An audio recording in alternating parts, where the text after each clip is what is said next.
एक अद्वितीय व्यक्ति, एक सर्वश्रेष्ठ व्यक्ति, धर्म की रक्षा के लिए अपने संपूर्ण जीवन को लगाने वाला व्यक्ति, अपना राज्य, अपना परिवार, उन सब लोगों को भी त्याग कर देने वाला व्यक्ति, राष्ट्र के लिए अपने जीवन का समर्पण कर देने वाला। राष्ट्र प्रथम, देश प्रथम, धर्म प्रथम।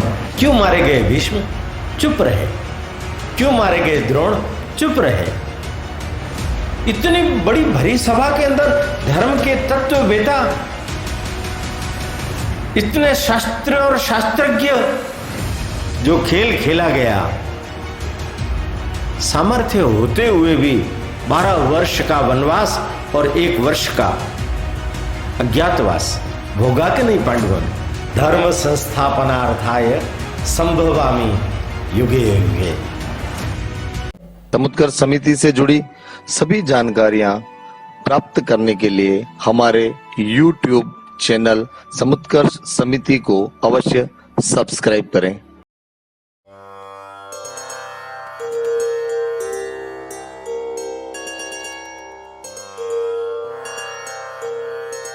हिंदू भूमे सुरक्षार्थ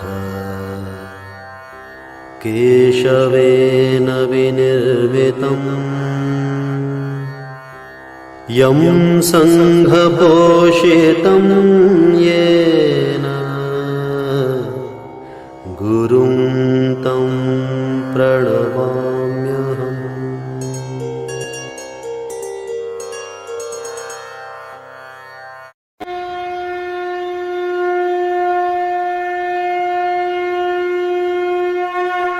आज हमारे बीच में हमारे जो मुख्य उद्बोधनकर्ता हैं, हमारे प्रेरक, हमारे पथ प्रदर्शक, वर्ष 1986 से जो अपना जीवन राष्ट्र निर्माण और राष्ट्र सेवा के लिए समर्पित कर चुके हैं, ऐसे संघ के प्रचारक माननीय ओमजी भाई साहब, आप एक प्रखर लेखक, विचारक हैं। आप द्वारा कई पुस्तकें लिखी गई हैं, जिनमें मेवाड़ गौरव गाथा, जन जन के महावीर, पन्नादाय, बाबा रामदेव जैसी 25 पुस्तकों का आपने लेखन किया है, और जो आज हमारे बीच में हमारे ज्ञानवर्धन के लिए आज प्रकाशित होकर हमारे बीच में है। मैं आज के इस पुनीत अवसर पर मान्यवर भाई साहब से निवेदन करूंगी कि हमें प्रबोधन प्रदान करें। आदरणीय ओमजी भाई साहब। नमस्कार। समुत्कर्ष व्याख्यान श्रृंखला यतो धर्मस ततो जय में आप सब देवियों और सज्जनों का हार्दिक स्वागत है। पिछले 1 वर्ष से हम सब लोग महाभारत जैसे विलक्षण, प्रेरणादायक एक ऐसा अद्भुत ग्रंथ तो जो सब लोगों के जीवन में बहुत ही अधिक महत्व रखता है, उस पर अभी तक 55 एपिसोड हम सुन चुके हैं। यह अंतिम 56वां एपिसोड है। युद्ध पूरा हो चुका है। दुर्योधन का स्वर्गवास हो गया। अश्वत्थामा को उसने सेनापति बनाया। अश्वत्थामा ने पांचालों की हत्या कर दी और उनके वहां द्रौपदी के 5 पुत्रों की भी हत्या कर दी। कौरवों में से, पांडवों में से अगर देखा जाए, किसको क्या मिला? कौन जीता? 7 अक्षौहिणी पांडवों के पास, 11 अक्षौहिणी कौरवों के पास। 18 अक्षौहिणी सेना वहां लड़ रही थी। 1 अक्षौहिणी का मतलब है 1 लाख तो पैदल सैनिक, 65,000 घुड़सवार, 21,000 गज सेना, हाथी और 11,000 रथ। अब सोचिए, लगभग 2 लाख लोग एक अक्षौहिणी सेना में होते थे, तो 36 लाख लोगों के बीच में यह युद्ध हुआ है। कहते हैं अनुमान लगाना बहुत मुश्किल है। द्वारिका से जो नारायणी सेना गई थी वो 3 अक्षौहिणी थी। 3 अक्षौहिणी का मतलब 6 लाख लोग उस सेना में होंगे। द्वारिका के प्रत्येक परिवार में से शहीद होने वाले लोग, मरने वाले लोग इस युद्ध के अंदर थे। शायद अनुमान लगाना बहुत कठिन है, पर उड़ते उड़ते जिन जिन महानुभावों ने अनुमान लगा करके बताया, लगभग 20 लाख लोग से भी ज्यादा, 20 लाख लोगों से भी ज्यादा लोग मारे गए। युद्ध क्षेत्र कैसा होगा? लाशें ही लाशें, खून के छोटे मोटे तलैया, चारों तरफ जंगली जानवर और गिद्ध, उनका डेरा, बदबू ही बदबू, अकाल ही अकाल।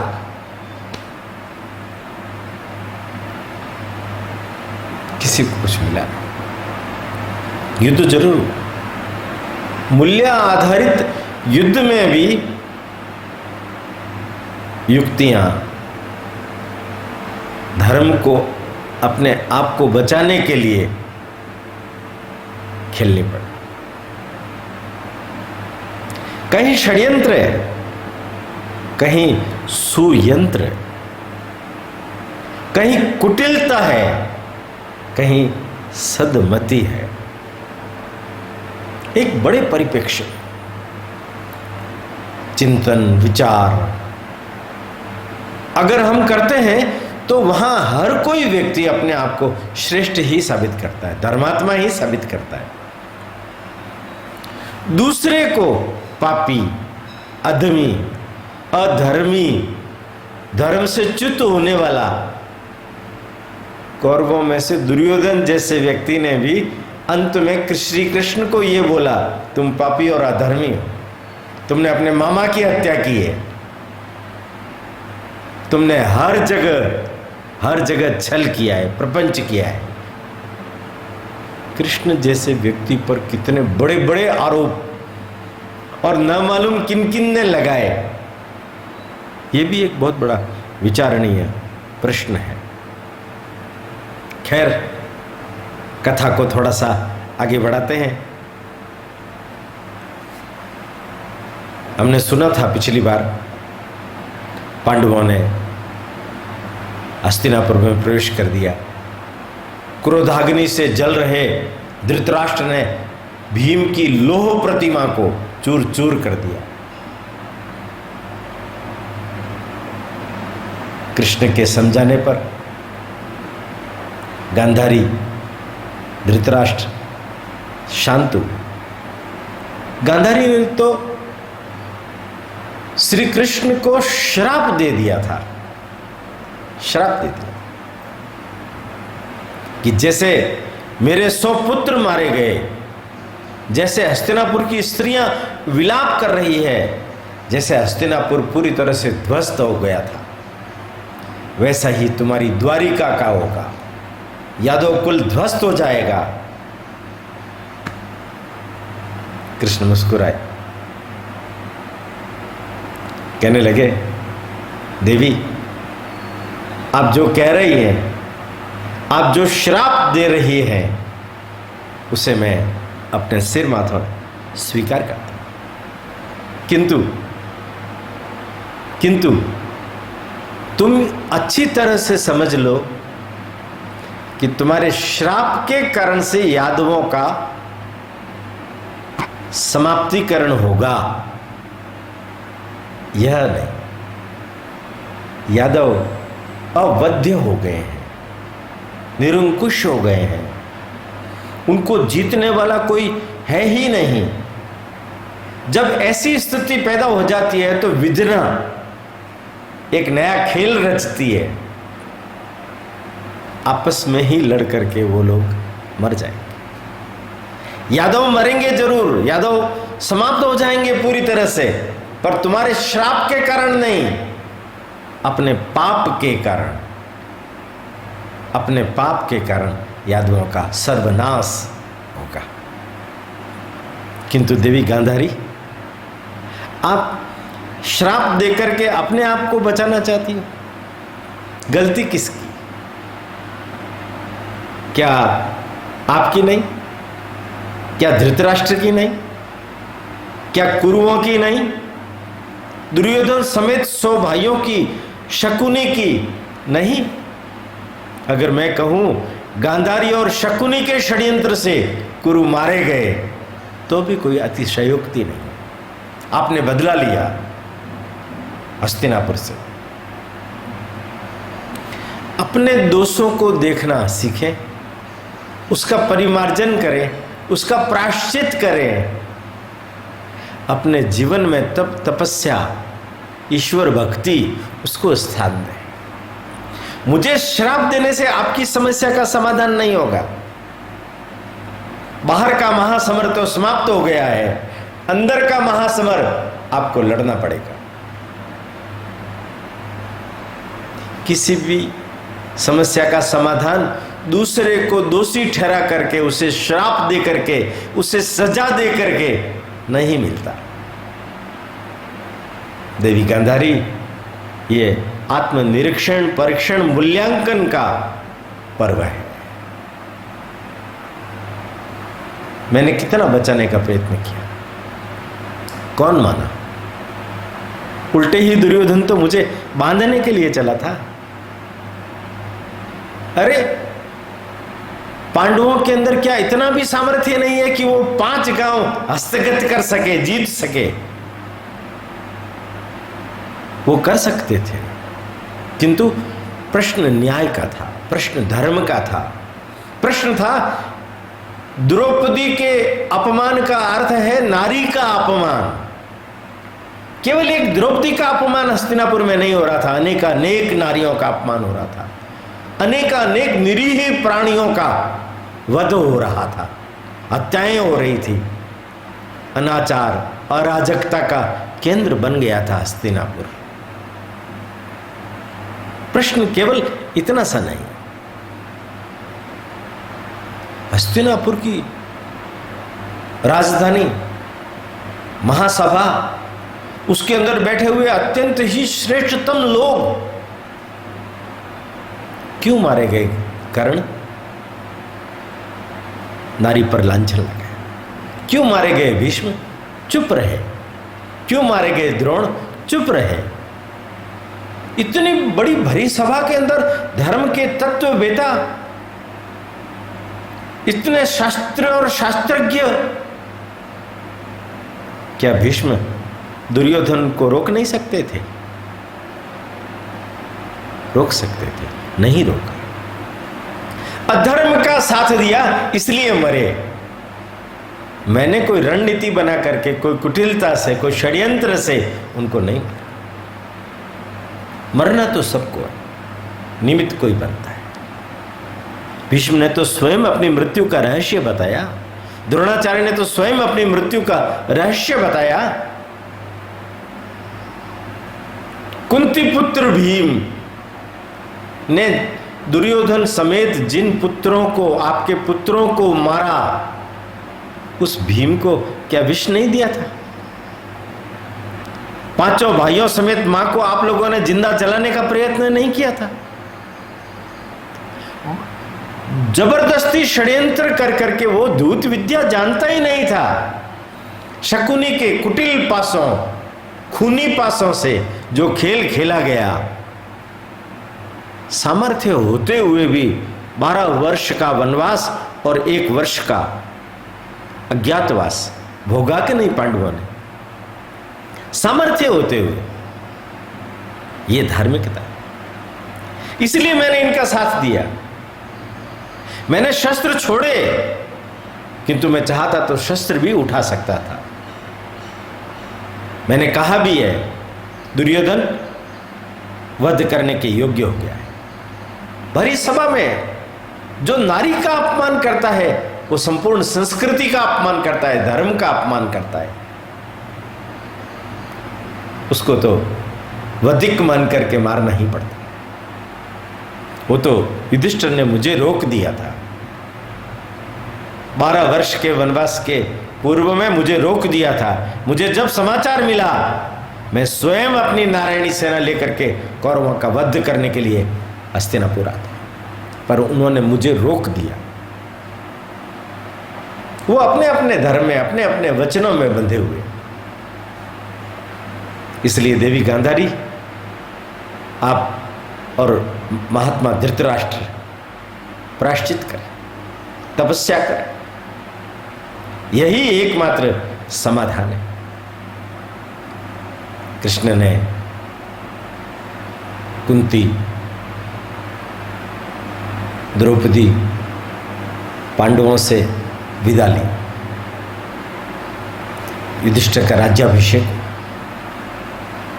अश्वमेध यज्ञ। उस अश्वमेध यज्ञ में एक बड़ा विचित्र प्रकार का नेवला प्रकट हुआ। नेवला आकर के यज्ञ के स्थान पर लौटपौट होने लगा। सभी लोग आश्चर्य से देख रहे थे कि क्या हो रहा है। ये नेवले का आधा शरीर सोने का था, आधा शरीर सोने का नहीं। कहा युधिष्ठिर को, पूछा उन लोगों ने, ये क्या कर रहे हो आप? उन्होंने मनुष्य की वाणी में बोला, मैं नेवला हूं, मेरा आधा शरीर सोने का हो गया। मैं शेष आधे शरीर को सोने का करने के लिए जगह जगह पर जाता हूं जहां यज्ञ होता है, पर किसी भी यज्ञ के अंदर इतनी क्षमता नहीं कि मेरा शरीर पूरा स्वर्णमय कर दे। युधिष्ठिर ने प्रणाम किया उनको, हे महात्मन, आप बताइए आधा शरीर आपका कैसे हुआ था सोने का? उन्होंने बताया, बहुत साल पहले एक ब्राह्मण परिवार था, भीषण दुर्भिक्ष पड़ा, खाने को कुछ भी नहीं। पति पत्नी पुत्र पुत्र वधू वो सब लोग बिना खाए हुए कितने लंबे समय से अपना जीवन व्यापन कर रहे थे। अचानक एक दिन उन चारों को भोजन प्राप्त हुआ। उन्होंने भोजन की तैयारी की, भगवान को प्रार्थना की, भगवान को अर्पण किया, फिर प्रसाद को ग्रहण किया। जब ग्रहण कर रहे थे, इतने में एक ब्राह्मण देवता प्रकट हुए। उन्होंने कहा, भिक्षा मिलेगी क्या? ब्राह्मण देवता जो भोजन कर रहे थे, उन्होंने कहा, अवश्य, इससे बड़ा हमारा क्या सौभाग्य होगा। खुद भूखे हैं कितने लंबे समय से, बड़ी मुश्किल से अन्न प्राप्त हुआ है। उन्होंने अपने हिस्से का 1/4 उन ब्राह्मण देवता को अर्पित कर दिया। उन्होंने खाया, पर उनकी क्षुधा शांत नहीं हुई। उन्होंने कहा, कुछ और मिलेगा? पत्नी ने दे दिया। कुछ और मिलेगा? पुत्र ने दे दिया। और अंततोगत्वा उनकी पुत्र वधू ने भी अपना बचा हुआ हिस्सा उनको दे दिया। उन्होंने तृप्त होकर के आशीर्वाद दिया और कहा, तुम परीक्षा में उत्तीर्ण हो। साक्षात धर्मराज थे। उनको स्वर्ग से विमान आया, विमान में सशरीर लेकर के गए। उसी जगह पर वो नेवला आया था। जो बचा खुचा अन्न का हिस्सा था, उसके ऊपर उसने जैसे ही ग्रहण किया, आधा शरीर स्वर्णमय। तब से अपना पूरा शरीर स्वर्णमय करने के लिए वो प्रयत्न कर रहा है, पर इतना उच्च कोटि का दान त्याग आज तक उसने नहीं देखा। जीवन में भगवान आपको देता बहुत है, भगवान जो दे रहा है आपको, आप उसके बारे में सोचिए, थोड़ा विचार कीजिए। दूसरों को क्या दे रहा है, हमारा ध्यान उधर ज्यादा है। हमें क्या दे रहा है, उस पर ध्यान नहीं। जब आपको इतना सब कुछ दे रहा है,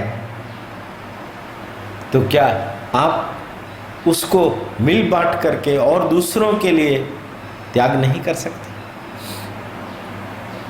अन्न का, जल का, हर दृष्टिकोण से दान करना, ये सर्वथा यज्ञ का सबसे बड़ा महत्वपूर्ण पहलू है। ये यज्ञ है। भारतवर्ष तो यज्ञमयी संस्कृति के कारण से ही जाना जाता है ना। और यज्ञ का अर्थ ही त्याग होता है। इसका अर्थ त्याग के अधिष्ठान पर बैठ करके भारतवर्ष अपने धर्म की रक्षा का पालन कर रहा है। यह हम सब लोगों को सीख इस घटना से लेनी होती। शास्त्रों में कहा है ना, तेन तख्ते न भुंजिता, त्याग पूर्वक भोग करो। यज्ञ पूरा हुआ, राजा लोग अपने यहां गए। युधिष्ठिर के मन में खिन्नता थी।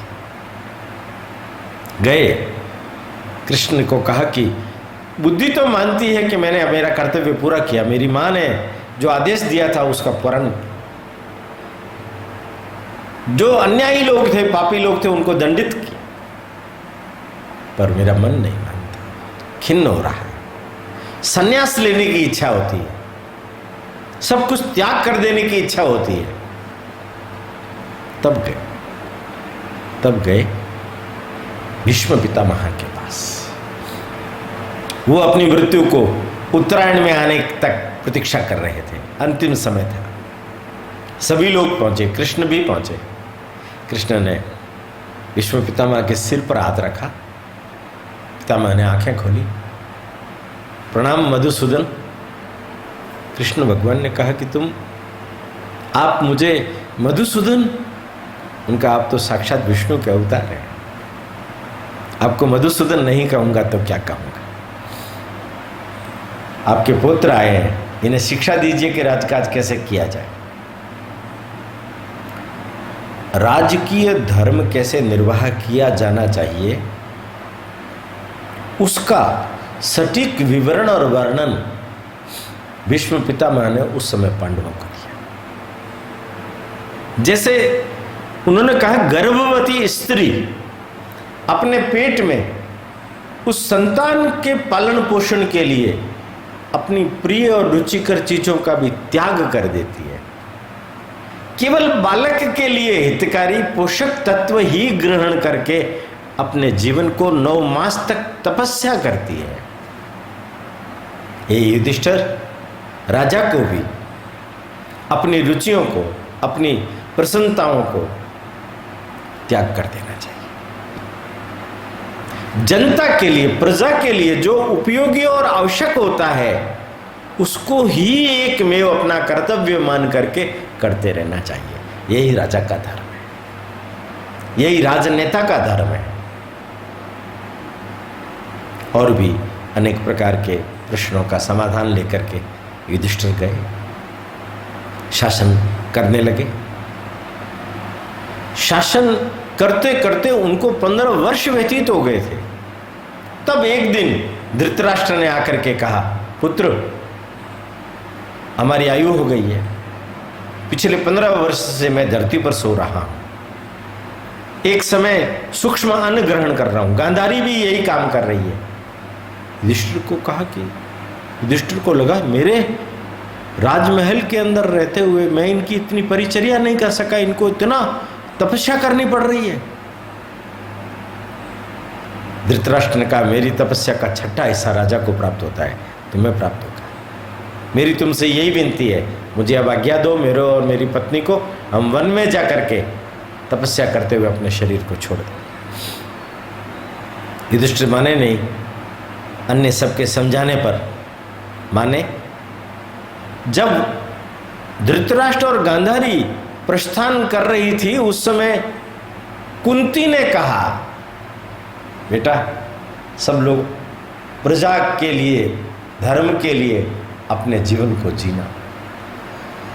मुझे भी आज्ञा दो, मैं अपने ज्येष्ठ और जेठानी को साथ में रह करके उनकी सेवा कर सकूं। युधिष्ठिर ने कहा, मां तुमने ही तो हमें युद्ध करके राज्य प्राप्त करने के लिए कहा, राज्य जब प्राप्त हो गया अब तुम कह रही हो मैं भी वनगमन करूंगी,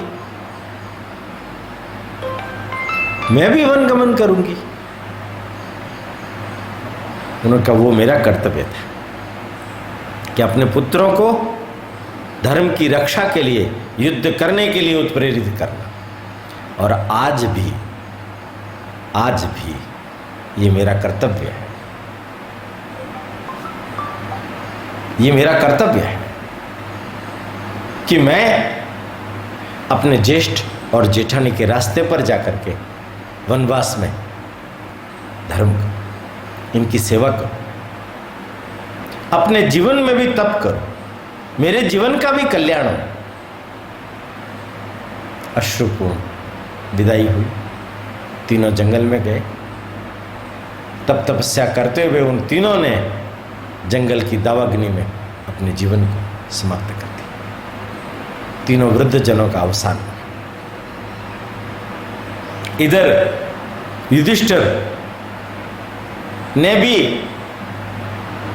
अपने संपूर्ण कार्यों को पूरा करने के पश्चात परीक्षित को अपना राज्य उत्तराधिकारी नियुक्त करके सशरीर पांचों पांडवों और उनके साथ में एक श्वान,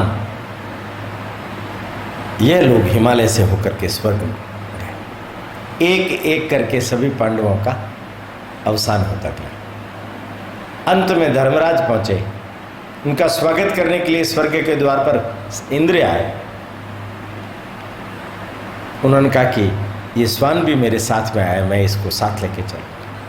उनका इसको साथ नहीं लिया जा सकता, तो उनका इसके बिना मुझे जाना ही नहीं है, मैं वापस जाता हूँ। इतने में वो श्वान धर्मराज थे, प्रकट हुए। पांडवों ने अपना धार्मिक कर्तव्य पूरा करते हुए अपने जीवन को पूर्णता तक पहुंचा दिया। उधर श्री कृष्ण महाभारत युद्ध के पश्चात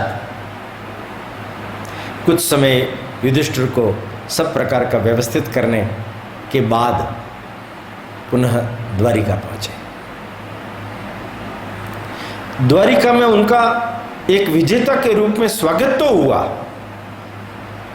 एक विजेता के रूप में स्वागत तो हुआ, किंतु द्वारिका की नारायणी सेना के अंदर गए हुए लोगों का जो बलिदान हुआ उसके कारण से हर घर में कोहराम मचा, शोकग्रस्त थे,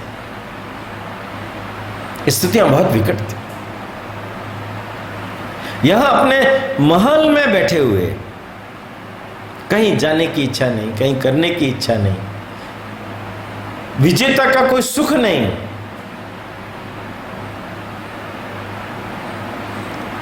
दारुक और स्वयं, दारुक उनका सारथी, अपने रानियों के 8 रानियों के 4 महल इधर, 4 महल इधर, उसके बीच में उनका खुद का महल, उसके पीछे की तरफ समुद्र का तट, बस उनका समय वहीं व्यतीत होता।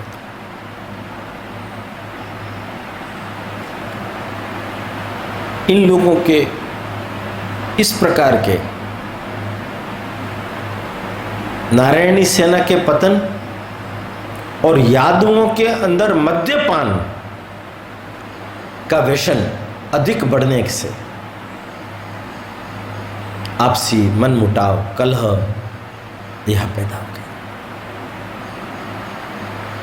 ब्रज दिवस जब मनाया गया, होली का दिवस,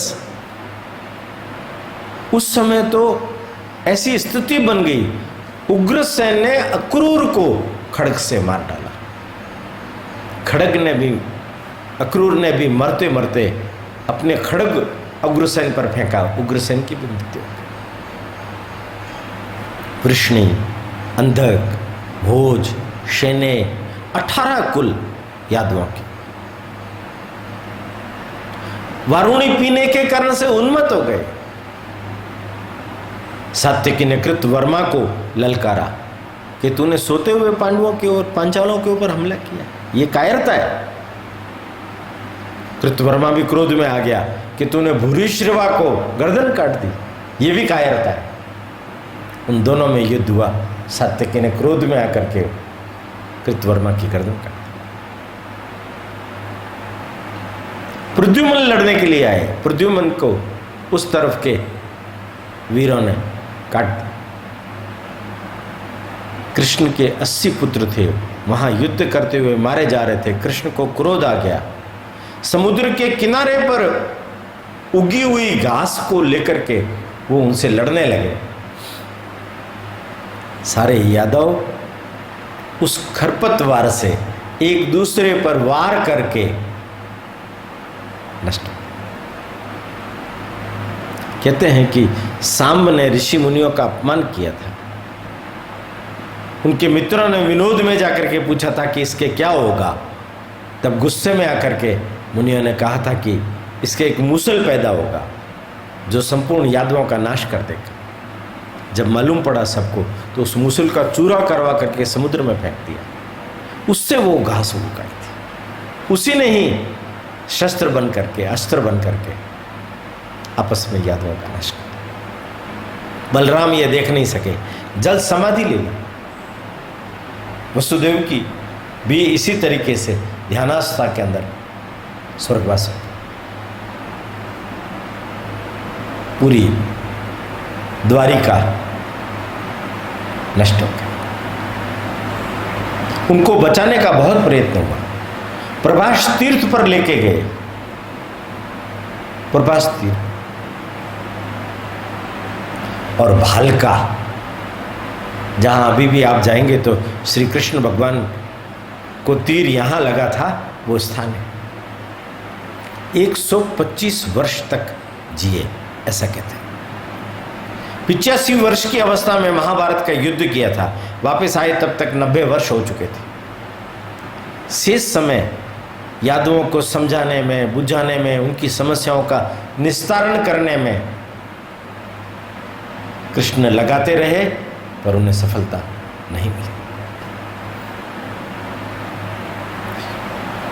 संपूर्ण विश्व भर के अंदर विश्व विजेता के रूप में, धर्म के अध्येता के रूप में, धर्म के शास्ता के रूप में, धर्म की संस्थापना करने के रूप में ईश्वर जनार्दन श्री कृष्ण बने रहे। वही ईश्वर और जनार्दन अपनी फैलाई हुई माया में फंस गए, निकल नहीं सके। सब कुछ नष्ट हो जाने के बाद भालका के घने जंगलों में वो जब अकेले एकाकी जा रहे थे, एक अच्छा सा पेड़ देख करके उसके ऊपर बैठे हुए अपनी बांसुरी बजा रहे थे। इतने में उनके मुंह से आह निकला। कोई एक नौजवान आदिवासी शिकारी था, व्याघ्र, उसने बाण चलाया और उनके पैर पर लगा। लाल रंग की उनकी पगथली, उसके ऊपर वो विष बुझा बाण लगा, पूरी नीली हो गई। वो दौड़ करके आया, अरे मैंने तो हिरण के शिकार के लिए इसको प्रयोग किया था, ये आपको लग गया? आप वसुदेव पुत्र श्री कृष्ण है क्या? रुको, मैं प्रयत्न करता हूं। उन्होंने कहा नहीं, अब समय आ गया। तुम्हारा नाम क्या है? उसने कहा मेरा नाम जरा है। उनका कि जरा का एक अर्थ वृद्धक्य होता है, मैं भी वृद्ध हो गया हूं। जाना ही है मेरा काम, मेरे जन्म लेने का उद्देश्य, मेरे जीवन के अंदर रचित प्रारब्ध पूर्ण हो गया, अब मुझे जाना है। इसलिए तुम शोक मत करो, तुम तो निमित्त हो। किसी न किसी निमित्त से, ये तीर भी निमित्त है, ये विश्व भी निमित्त है। मुझे जाना था, इसलिए इसका प्रयोग। एक सर्वसाधारण मनुष्य की भांति मैं अपने जीवन में जितना पुरुषार्थ कर सकता था वो मैंने किया, मेरे संपूर्ण कर्तव्य पूर्ण हुए। अब शांत भाव से मैं उस परम पिता परमेश्वर की शरण में लीन हो रहा हूं, जा रहा हूं। और कृष्ण ने अपने प्राण त्याग दिए। देखता रहा वो जरा, जागते रहो, सुबह तक इसका ध्यान रखना है कोई जंगली जानवर खा न जाए। बाद में प्रातःकाल वहीं भालका तीर्थ, जो अभी भालका तीर्थ है, उस स्थान पर श्री कृष्ण का दाह संस्कार उन वनवासियों ने मिलकर के कर दिया। एक अद्वितीय व्यक्ति, एक सर्वश्रेष्ठ व्यक्ति, धर्म की नई व्याख्या करने वाला व्यक्ति, धर्म की रक्षा के लिए अपने संपूर्ण जीवन को लगाने वाला व्यक्ति, अपना राज्य, अपना परिवार, उन सब लोगों को भी त्याग कर देने वाला व्यक्ति, राष्ट्र के लिए अपने जीवन का समर्पण कर देने वाला व्यक्ति। राष्ट्र प्रथम, देश प्रथम, धर्म प्रथम, इसके लिए निरंतर प्रयत्न करते रहना। और जहां जहां आसुरी शक्ति, जहां जहां देवी शक्ति को चेतावनी दे रही थी, उसका समूलोच्छेद श्री कृष्ण ने किया। अपने जीवन का लक्ष्य धर्म की संस्थापना के लिए पूरा किया। कंस के वध से लगाकर और स्वयं अपने जीवन के मोक्ष को प्राप्त करने तक धर्म संस्थापनार्थाय संभवामि युगे युगे। ऐसे लोग जन्म लेते हैं, ऐसे लोग काम करते हैं, और ऐसे लोग हमारे लिए संदेश छोड़ करके जाते हैं कि हम सब लोग भी धर्म की रक्षा के लिए धर्म के रास्ते पर चले। यही हम सब लोगों के लिए अत्यंत ही आवश्यक, अनुकरणीय कर्म है। महाभारत के प्रत्येक पात्र का संश्लेषणात्मक विश्लेषण करते हुए हमारे लिए हर एक व्यक्ति कोई न कोई एक सीख, कोई न कोई एक प्रेरणा दे रहा है। वो लेकर हम हमारे जीवन का उत्थान करें, अपने जीवन का विकास करें, अपने जीवन में धर्म को स्थान दें, देश समाज धर्म के लिए अपने जीवन को जिए। महाभारत के इसी संदेश को अपने जीवन में धारण करते हुए हम सब लोग इस महाग्रंथ का अध्ययन करें।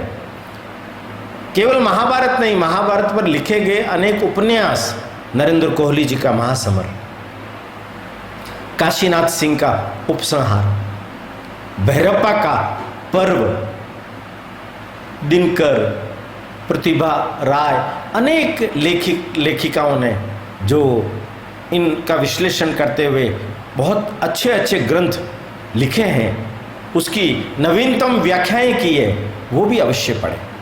उससे भी अपने को बल मिलेगा, आनंद मिलेगा, खुशी मिलेगी, प्रेरणा मिलेगी। अपना जीवन धन्य करें। इसी शुभकामना के साथ मैं विदा लेता हूँ। फिर कभी अगले किसी एपिसोड के साथ इन सब पर भी और पुनर्विचार करने की जरूरत पड़ी तो अवश्य करेंगे। धन्यवाद।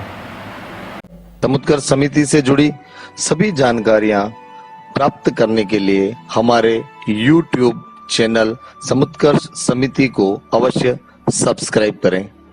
आप सभी का समुत्कर्ष समिति के प्रति यही स्नेह और आत्मीय भाव बना रहे।